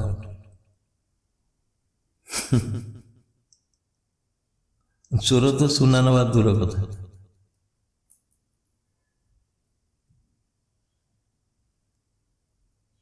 ଇଏ ସାଧନର ସବୁ ଅଶ୍ଳୀଳ ରୂପ, ବୁଝିଲେ? ତୁମେ ଡାଇରେକ୍ଟ ଡିଲ୍ କରୁଛ ନା ସଂସାର ସହିତ, ଖାଦ୍ୟ ସହିତ, ପରିବାର ସହିତ, ନିଜର କର୍ମକ୍ଷେତ୍ର ସହିତ ନା। ତେଣୁ କର୍ମକ୍ଷେତ୍ରରେ ଏସବୁ ଦେଖାଯାଉ। ଏଇ କର୍ମକ୍ଷେତ୍ରକୁ ନେଇକିରି ତୁମେ ଷ୍ଟାଣ୍ଡ କରିବ ନା ସାଧନଟା।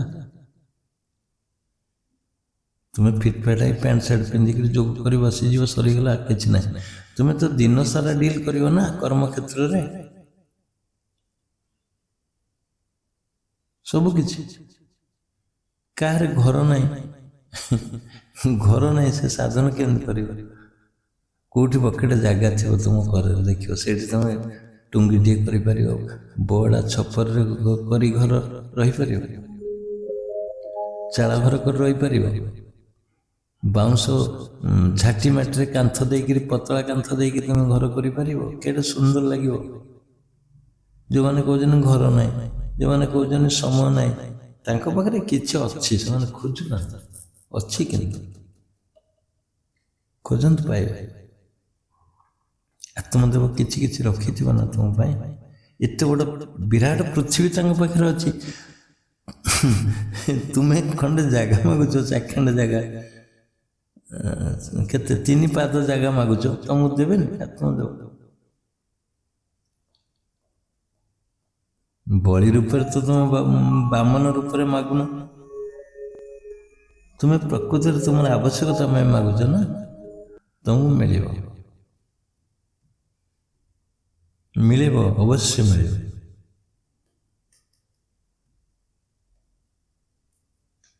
ତେଣୁ ଗୁଆ ଯଦି ପ୍ରଥମ ଦେବ, କାହାର କ'ଣ ହେଲେ ଆଗେ ଜଗନ୍ନାଥ କତିରେ ଦିଆଯାଉଛନ୍ତି, ଜଗନ୍ନାଥଙ୍କୁ ନିମନ୍ତ୍ରଣ କରୁଛନ୍ତି। ତୁମେ ଗୁଆ ରଖ, ନିମନ୍ତ୍ରିତ ଅତିଥି, ତୁମର ପ୍ରଥମ ଅତିଥି କିଏ? ଆତ୍ମଦେବ ହୁଅନ୍ତୁ ତୁମ ଘରେ, ତାପରେ ଗୁରୁ।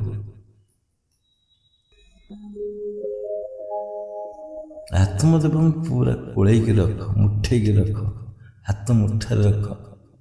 ସେ କ'ଣ କହୁଛି ଶୁଣ। ଦେଖ ତୁମର କିଏ ସାଙ୍ଗ ଥିବେ, ଝିଅ ସାଙ୍ଗ କି ପୁଅ ସାଙ୍ଗ, କି ଝିଅର ଝିଅ ସାଙ୍ଗ, ପୁଅର ପୁଅ ସାଙ୍ଗ, ଏମିତି ବି ଥିବେ। ତୁମେ ବସିଲେ, ଉଠିଲେ, ଖାଇଲେ, ଶୋଇଲେ ଗୋଟିଏ ଜାଗାରେ ବସିଥିବ, ଖେଳୁଥିବ, ବସିଥିବ, ଉଠୁଥିବ, ଖାଉଥିବ, ସାଙ୍ଗ ହେଇକି ଯାଉଥିବ, ସ୍କୁଲକୁ ଯାଉଥିବ, ଆସୁଥିବ। ଏଗୁଡ଼ା ଇଣ୍ଟିମେଟ୍ ନା ନାହିଁ? ସେଇପରି ଆତ୍ମାକୁ ଧର, ଇଣ୍ଟିମେଟ୍ ପୁରା ହେଇଯାଉ ଆତ୍ମା ସହିତ। ଯୋଗ ତ ଯୋଗ, ଯୋଗ ବାଟରେ ଯିବ। ତୁମେ ଆଗେ ସମ୍ପର୍କ ଯୋଡ଼ ଆତ୍ମା ସହିତ।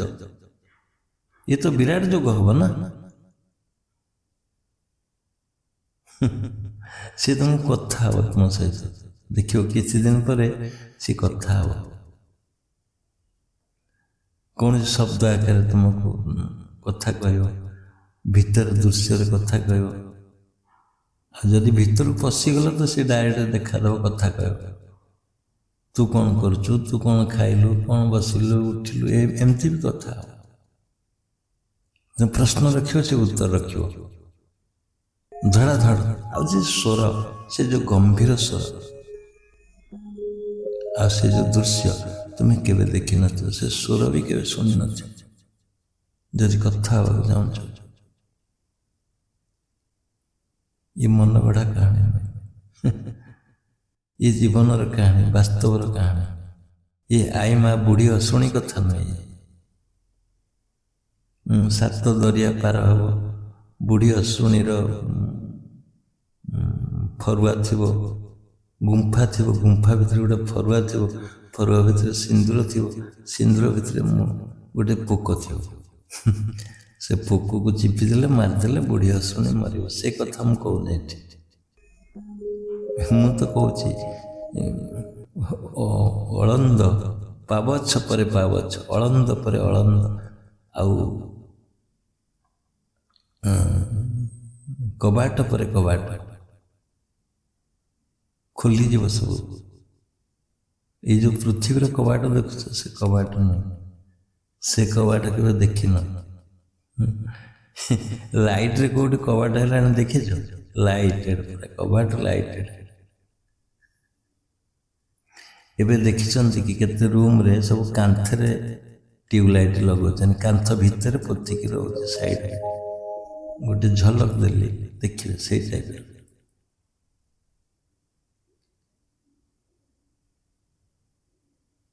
ଛାଡ଼ନ୍ତୁ,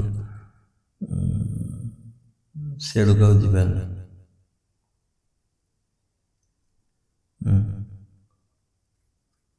ତୁମର ପ୍ରକୃତ ସାଥୀର ପରିଚୟ ଦେଲି, ତା ସହିତ ଯୋଗର ମଧ୍ୟ ପରିଚୟ, ଅଶ୍ଳୀଳ ଯୋଗର ପରିଚୟ।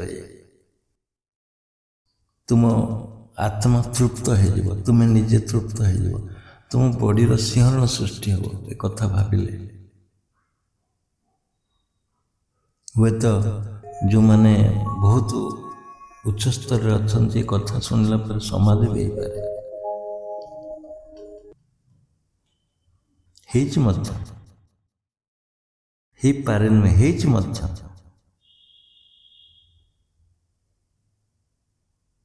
ଧନ୍ୟ ସେ ଆତ୍ମଦେବଙ୍କର ଲୀଳା, ଧନ୍ୟ ତାଙ୍କର ସୃଷ୍ଟିର ସର୍ଜନା। ଆଉ ତୁମେ ମଧ୍ୟ ସୃଷ୍ଟି କରିପାରିବ। ଇଏ ଗୋଟେ ବିଡ଼ମ୍ବନା ହେଇକି ରହିଛି ତୁମ ଭିତରେ, ଲୁଚେଇ ରଖି ଦିଆହେଇଛି, ଗୁପ୍ତ ରଖି ଦିଆହେଇଛି। ତୁମେ ଯଦିଓ ପୃଥିବୀରେ ମାଲିକ ହେଇକିରି ଆସିଛ, କିନ୍ତୁ ତୁମେ କହୁଛ ମୁଁ ଦାସ, ମୁଁ ଫକୀର, ମୋର କ'ଣ ବା ଅଛି? ଇଏ ଗୋଟେ ବିଚିତ୍ର ବିଡ଼ମ୍ବନା ନୁହେଁ କି ମଣିଷର?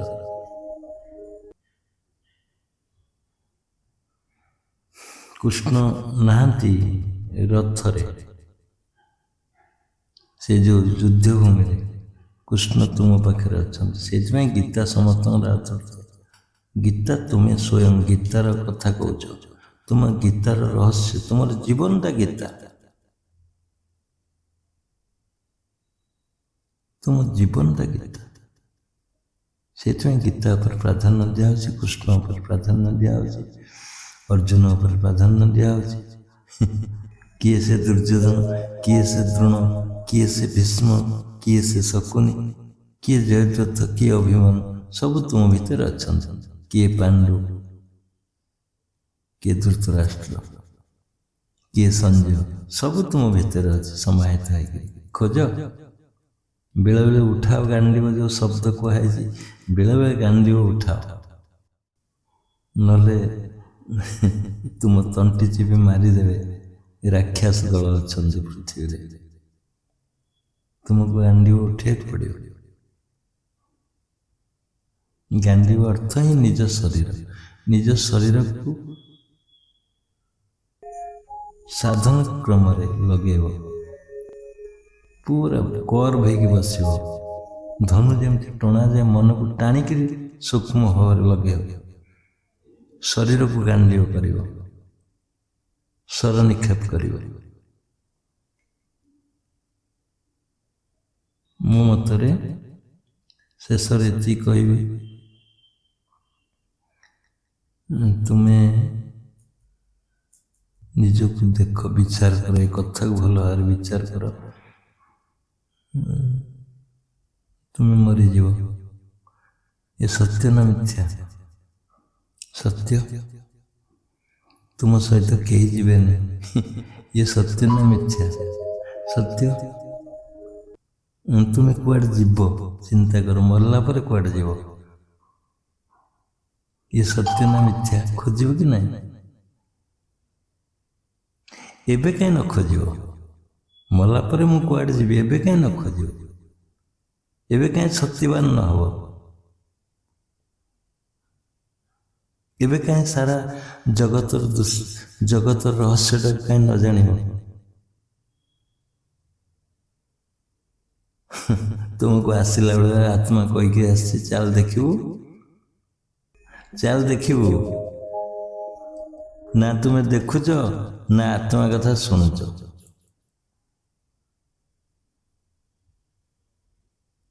ସାଇକେଲ ଚଢୁଥିଲ, ମୋଟରସାଇକେଲ କେମିତି ଚଢିବ ଆଶା ସୃଷ୍ଟି ହବ।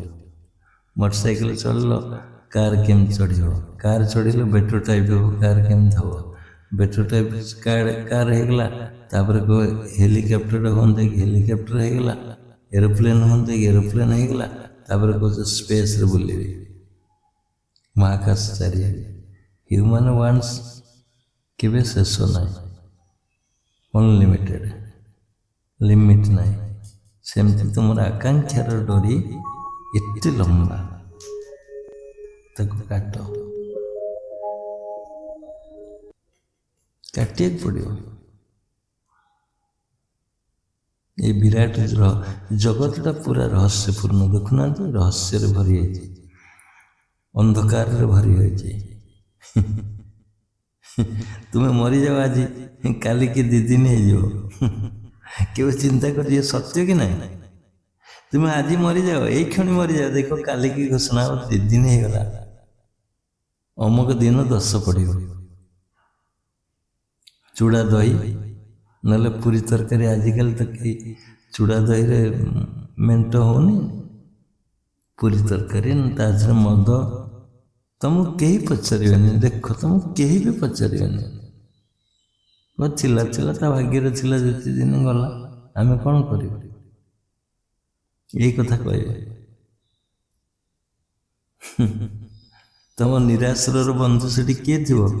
ନା ବାପା ଥିବ, ନା ମା ଥିବ, ନା ଭଉଣୀ ଥିବ, ନା ସ୍ତ୍ରୀ ଥିବ। ଆତ୍ମଦେବ ଥିବେ, କେବଳ ଆତ୍ମଦେବ ଥିବେ। ବାସ୍, ଆଜି ଏତିକି ଆମେ ଅନୁଭବ କଲେ ଏଇ ପ୍ରାସଙ୍ଗିକ ଅର୍ଥରେ। ଆଜିର ଯେଉଁ ପ୍ରସଙ୍ଗ ଥିଲା,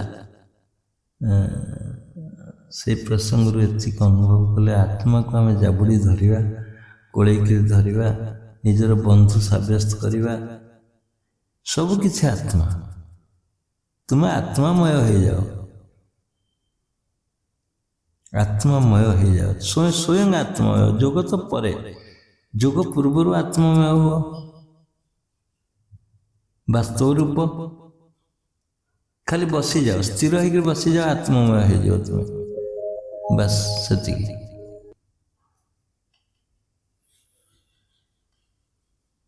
ହଉ, ଆଜିର ଏ ଟପିକ୍ ଉପରେ କି କ'ଣ କହିବେ ଯଦି କୁହନ୍ତୁ। ଟାଇମ୍ ବି ଅଛି, ଆଉ ମୁଁ ସମୟ ନେଉନି। ସମସ୍ତେ ଭରପୁର ଅଛନ୍ତି, କେହି ଯାଇନାହାନ୍ତି କୁଆଡ଼େ, ଶୁଣୁଛନ୍ତି। ସେଥିପାଇଁ ଧନ୍ୟବାଦ ସମସ୍ତଙ୍କୁ। କେହି ଗଣ୍ଡଗୋଳ କରୁନାହାନ୍ତି, କେହି ଫାଇନ୍ ଦେବା ପାଇଁ ଆଜି ଲିଷ୍ଟରେ ନାହାନ୍ତି। ସବୁ କିଛି ଚାଲିଛି। କୁହନ୍ତୁ, କିଏ କହିବେ ଯଦି ଆଜି?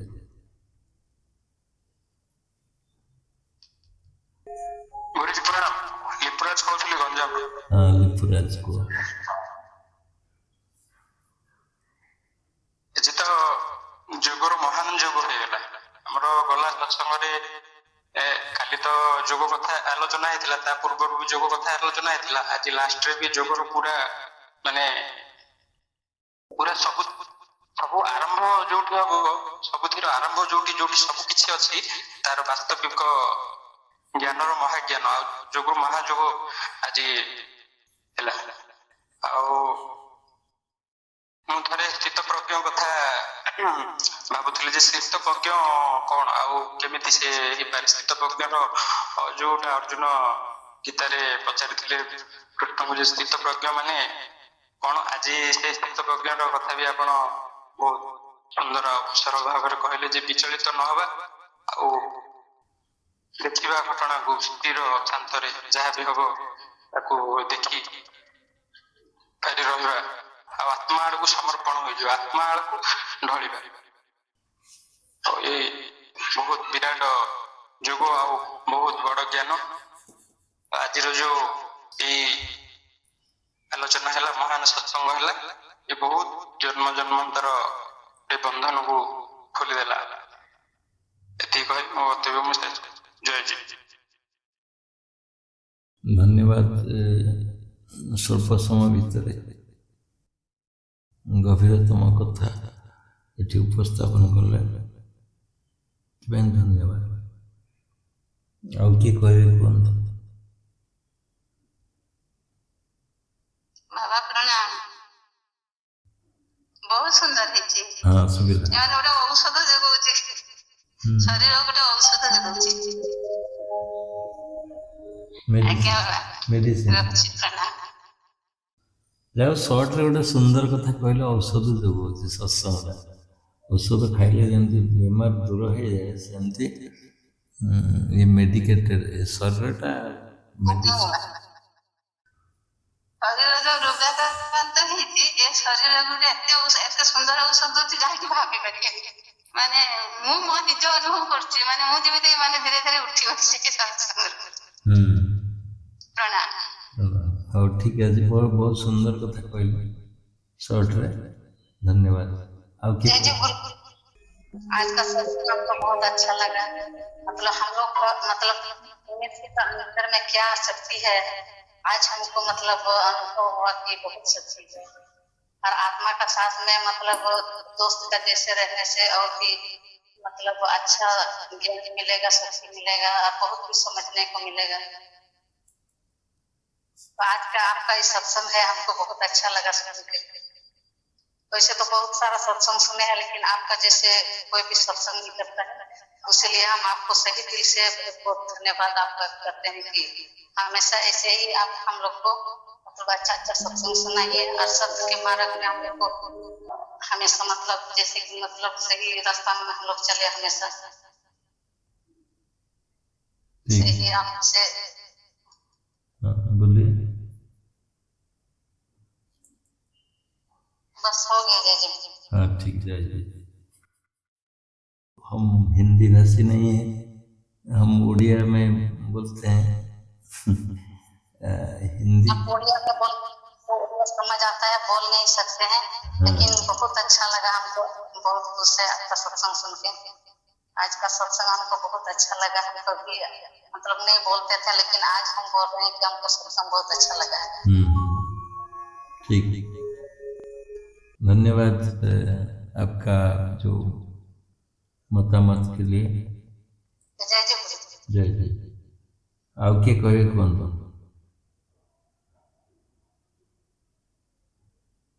ଆଉ କିଏ କହିବେ? ଜୟ ଜୟ। ଜୟ ଜୟ। ସୁଦାମ କହୁଛି। ହଁ, ସୁଦାମ କୁହନ୍ତୁ। ବାବା, ଆଜିର ସତ୍ସଙ୍ଗଟା ମୋର କର୍ମମୟ ଜୀବନର ମୋ ଜୀବନର ଅନୁଭୂତି ପୁରା ଏକବାର ଖାପ ଖାଇଲା। ପୁରା ମୋ ଜୀବନରେ ଯାହା ଘଟୁଛି ବା ଘଟିଛି ସବୁ ପୁରା ଆପଣ ଯାହା ସତ୍ସଙ୍ଗ କଲେ ଏଗୁଡାକ ସବୁ ପୁରା ମୋ ଜୀବନରେ ଯେମିତି ଘଟୁଛି। ମୋର ମାନେ ସବୁ ଅନୁଭୂତି ପୁରା ପୁରା ଆଜିକାର ଆପଣଙ୍କ ସତ୍ସଙ୍ଗ ମୋର ଅନୁଭୂତି ପୁରା ଏକବାର ପୁରା ଖାପ ଖାଇଲା। ଘଟଣା ଗୁଡ଼ିକ ସହିତ ଆମେ ଯୋଗଦାନ କଲୁ। ଆଜ୍ଞା। ତିନିଟା ସୁବିଧା ଯଦି ସାଧନ ପ୍ରତିଦିନ କରୁଥିବା, ଯାହା ଚାହିଁବା ସେଟା ହଉଛି। ମୋ ଜୀବନରେ ଏଇଟା ହଉଛି। ଆମର କାମ ଯାହା ଚାହିଁବା ସେଟା ଆମେ ଯାହା ମନକୁ ଆସୁଥିବ ସେଇ ଜିନିଷ ଆମେ ଯଦି କରିବା, ସେଟା ପୁରା ଆମ କର୍ମରେ ସେଟା ପୁରା ଲାଗି ଯାଉଛି, ପୁରା କାମ ବି ହେଇଯାଉଛି। ଆଜିର ଏଠି ସତ୍ସଙ୍ଗ ଶୁଣିକି ମୋ ମନ ପୁରା ମନ ଚିନ୍ତନ କରୁଛି, ସାଧନ କରୁଛି। ଭଲ ବି ଅଛି, ସବୁ ଅଛି, କିନ୍ତୁ ଟିକେ ଡାଇଲିସିସ୍ ବି ବର୍ତ୍ତମାନ ଆଗେ 3 ଥର ହଉଥିଲା, ବର୍ତ୍ତମାନ 2 ଥର ହଉଛି, କମି ଯାଇଛି। ଆଉ ଆଜ୍ଞା। ଜୟଜୀ ଜୟଜୀ ଗୁରୁମା ଜୟଜୀ ଜୟ ଜୟ କୁହନ୍ତୁ ବାବା ଜୟଜୀ ଜୟ ଜୟ କୁହନ୍ତୁ। ମୁଁ ଗୋପାଳ ସାହୁ ହୁଁ ଆଜି ଗୋଟେ ବିରାଟ ସୋପାନରେ ପହଞ୍ଚି ଆପଣ ପ୍ରଥମ ଦିନ ସେ ଯୋଗ ବିଷୟରେ କହୁଥିଲେ, ଦ୍ୱିତୀୟ ଦିନ ବି ସେଇ ଟପିକ ଯୋଗ ବିଷୟରେ କ୍ରମଶ ରଖିଲେ। ଆଜି ବୋଧେ ସେ ଯୋଗର ନିଦାନ ଆଉ ଯୋଗର ସର୍ବଶ୍ରେଷ୍ଠ ଉପାୟ ପରି ପରମାତ୍ମା ସହିତ ଆତ୍ମାର ମିଳନ ହବ, ଆଉ କିପରି ନିଜକୁ ସମର୍ପିତ ଭାବ ହେଇକିରି ସେ ଆମ ପାଖରେ ଥିଲେ ବି ମଧ୍ୟ ଆମେ ତାଙ୍କୁ ବହୁ ଦୂରରେ ଥିଲା ଭଳି ଆମକୁ ଜଣା ପଡୁଥିଲା କି ଆମେ କିଛି ସମୟ ପାଇଁ ଏ ଭିତରକୁ ପ୍ରବେଶ କରି ପୁଣି ବାହାରକୁ ପଳେଇ ଯାଉଥିଲେ। ଆଜି ବିସ୍ତୃତ ଭାବରେ ଆପଣ ସେଇ ବିଷୟଟାକୁ ଆଲୋଚନା କଲେ, ଯାହାକି ଗୀତାର ତ୍ରୟୋଦଶ ଅଧ୍ୟାୟରେ ଲେଖା ହେଇଛି। ସେ ଅତି ଆମ ନିକଟରେ ଥାଇକି ମଧ୍ୟ ଆମେ ତାକୁ ବହୁ ଦୂରରେ ଥିଲା ଭଳି ଲାଗୁ। ସେଇ ଗୀତାର ତ୍ରୟୋଦଶ ଅଧ୍ୟାୟରେ ଲେଖା ହେଇଛି ଯେ ଉପଦ୍ରଷ୍ଟା ହନୁମନ୍ତା ସତ୍ତା ଭୋକ୍ତା ମହେଶ୍ୱର। ସେଇ ଗୀତାର ତ୍ରୟୋଦଶ ଅଧ୍ୟାୟ ଯୋଉ ଶ୍ଲୋକଟି ଲେଖା ହେଇଛି, ତ୍ରୟୋଦଶ ଅଧ୍ୟାୟ 22 ନମ୍ବର ଶ୍ଲୋକରେ ଲେଖା ହେଇଛି। ତାକୁ ବିଚ୍ଛିନ୍ନ ଭାବରେ ଆପଣ ବୁଝେଇଦେଲେ ଯେ ଆମରି ଭିତରେ ସିଏ ଅଛି, ଆମ ନିକଟରେ ଅଛି, ସିଏ ଆମକୁ ନିକଟରେ ଦେଖୁଛି, ଆମକୁ ତା ଅନୁଶାସନରେ ଆମକୁ ସିଏ ଆମ ନିକଟରେ ଥାଇ ସିଏ ଆମକୁ ଦେଖୁଛି, ଆମ ନିକଟରେ ଥାଇକି ତାହାରି ଅନୁଶାସନରେ ସବୁ କାର୍ଯ୍ୟ ଗୁଡାକ ହାସଲ ହଉଛି। ଆଉ ସିଏ ବି ଗୋଟେ ଖୁଆଇ ଦଉଛି, ନିଜେ ବି ଖାଉଛି, ଏବଂ ଆଉ ସିଏ ସର୍ବଶ୍ରେଷ୍ଠ ଶକ୍ତି ରୂପରେ ଆମରି ଭିତରେ ବିଦ୍ୟମାନ ଅଛି, ଆମ ଶରୀର ଭିତରେ, ଆମ ଖୁବ ନିକଟରେ। ଆମେ ତାକୁ ବହୁ ଦୂରରେ ତାକୁ ଅନୁଭବ କରୁଛେ, କିନ୍ତୁ ଆକୁ ପ୍ରଚ୍ଛନ୍ନ ଭାବରେ ଆପଣ ଆଜି ବୁଝେଇଦେଲେ ସେ ଆତ୍ମା ସହିତ ଆମେ କିପରି ସଂଯୋଗ ହବା। ଆଉ ଶେଷ କଥା ଆପଣ କହିଦେଲେ, ଗୋଟେ ବହୁତ ଆଲୋକ ଦିବ୍ୟ ଦର୍ଶନ ଦିବ୍ୟ ଦୃଷ୍ଟି କରି ଆପଣଙ୍କର ଯୋଉ ମର୍ମେ ମର୍ମେ ସେଇ ବିଷୟକୁ ଆଣି ଆପଣ ତ ଯାହା କହିବେ ସେ ଆତ୍ମକୈନ୍ଦ୍ରିକ ବିଷୟରେ କହୁଛନ୍ତି ଗୁରୁ ସଦ୍ଗୁରୁ। ତେଣୁ ଆପଣଙ୍କୁ କୋଟି କୋଟି ନମସ୍କାର ଜଣାଇ, ସମସ୍ତ ମୁନିମୁଖୀ ଭାଇମାନଙ୍କୁ କୋଟି କୋଟି ନମସ୍କାର ଜଣାଇ ମୁଁ ମୋର ବକ୍ତବ୍ୟ ସାଙ୍ଗ ଜୟଜୀ ବାବା ଦୋଷ ଥିଲେ କ୍ଷମା କରିବେ। ରହିଛି ଆଜ୍ଞା। ଧନ୍ୟବାଦ। ଉପଦ୍ରଷ୍ଟା ଅନୁମନ୍ତା ଚ ଭର୍ତ୍ତା ଭକ୍ତା ମହେଶ୍ୱର ଶ୍ଲୋକଟି ଗୀତାର ଉପସ୍ଥାପନ କଲେ। ଧନ୍ୟବାଦ। ସେଥିପାଇଁ ମୁଁ ଯାହା କହୁଥିଲି ସେଇଟା ସେ ଗୀତାରେ ଲେଖା ହେଇଛି। ଆଉ ଆମେ ତ କେତେ ଥର ଏ କଥାକୁ ଆଲୋଚନା କରିଛେ, ସେ ଶବ୍ଦଟା, ସେ ଶ୍ଲୋକଟାକୁ। ତେଣୁ ମୁଁ ଆଣିନଥିଲି, ଯାହା ମନେ ପକାଇଦେଲେ, ଆଉ ସେଥିପାଇଁ ବହୁତ ଧନ୍ୟବାଦ। ହଉ, ଏଇଠି ଆମେ ଶେଷ କରିବା। 1:30 ପାଖାପାଖି ହେଇଗଲାଣି। ସମସ୍ତେ ଅତି ଶାନ୍ତ ଚିତ୍ତରେ, ଅତି ବିଶ୍ଳେଷଣ ପୂର୍ବକ, ଭାବ ବିହଳ ସହିତ ଆମ କଥାକୁ ଶୁଣିଛନ୍ତି, ନଜର ରଖିଛନ୍ତି, ପ୍ରତି କ୍ଷେତ୍ରରେ ଅନୁଶୀଳନ କରିଛନ୍ତି ଶବ୍ଦକୁ ସବୁ, ଭାବ ବେଗକୁ। ସେଥିପାଇଁ ସମସ୍ତଙ୍କୁ ଧନ୍ୟବାଦ। ଏକାଗ୍ରତା ପୂର୍ବକ ଶୁଣନ୍ତୁ, ତାକୁ କାର୍ଯ୍ୟରେ ଲଗାନ୍ତୁ। ଏଭଳି ଜିନିଷ କେବେ ମିଳିବନି କେଉଁଠି। ଜୀବନର ଯଦି ଉପଦେଶ ଅର୍ଥରେ ଆମେ ନେବା, ଇଏ ସର୍ବଶ୍ରେଷ୍ଠ ଉପଦେଶ ତୁମ ପାଇଁ। ତୁମର ଚଲାପଥ କିପରି କୁସୁମିତ ହେବ, କେମିତି ଗୋଟେ ଜୀବନ ସର୍ବାଙ୍ଗପୂର୍ଣ୍ଣ ସର୍ବୋଚ୍ଚ ସ୍ଥାନରେ ପହଞ୍ଚି ପାରିବ ଗୋଟେ ଜୀବନ, ସେଇ ଭାବର ଇଏ ସତ୍ସଙ୍ଗ ଥିଲା। ଆଉ ଶୁଣିଛନ୍ତି, ଅନୁସରଣ କରୁଛନ୍ତି ସମସ୍ତଙ୍କୁ, ସେଥିପାଇଁ ଧନ୍ୟବାଦ। ଏଇଠି ରଖିବା। ଜୟ ଜୟ। ପ୍ରଣବ ଆଜ୍ଞା। ହଁ, ପ୍ରଣାମ ପ୍ରଣବ ଆଜ୍ଞା। ପ୍ରଣାମ।